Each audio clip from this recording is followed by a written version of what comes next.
This here's the Roland GP8. It's basically 8 Boss pedals in a rack. It lists them here. You got an auto wah, a compressor, an overdrive, and then a distortion, a phase shifter, an EQ, a digital delay, and a chorus. Again, like 8 Boss pedals. It comes with this foot switch, which is built of steel. It's heavy duty and the switches are robust.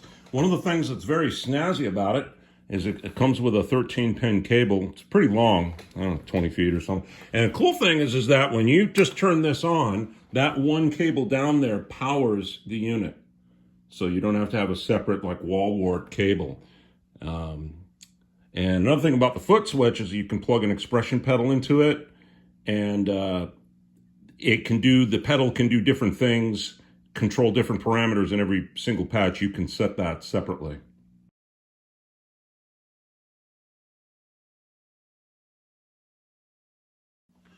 Operation is very easy and it's pretty intuitive. It has 128 patches.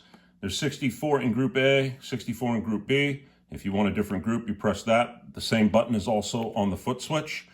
Whatever bank you're in, it's 8 banks of 8 patches each. You just push one button. There's 16, 17. If you want to change banks, you hit bank, then push a button. That's all there is to it. Bank 1, program 1. These asterisks are showing that none of the pedals are loaded in this particular patch.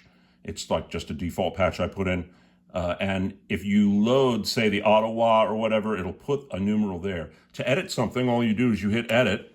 And because no pedals are loaded, as you scroll this dial, it's going to go, there's master volume.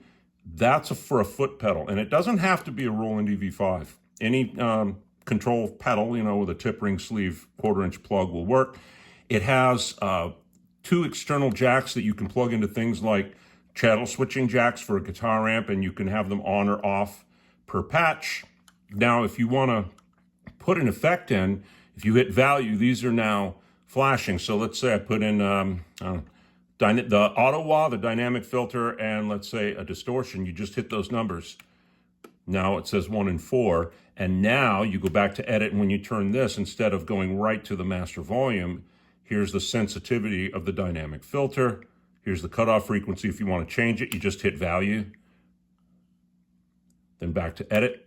And another cool thing is once you've put at least one pedal in, if you keep going past all the pedals, you could say parameter for the foot pedal that you can plug in.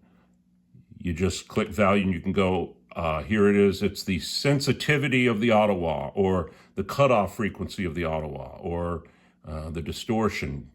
Any of the parameters for any of the pedals you put in, and then you can save that as a patch. And then just hit right. And one thing that's kind of nice, it's got an escape button. Not everything does, so that's pretty convenient. Has a front panel input for a guitar. It also has a back panel input. It has an effect send and return that is after the EQ, before the delay and chorus. So you can run your guitar in either in the front or using the back jack. And I think what happens is I think the front input jack breaks the normal, so you can have the back one plugged in, but if you plug into the front, that one will become active. And if you're using the effects loop, it'll go through all the pedals through the distortion, phaser, and EQ before the delay and chorus, which is kind of nice.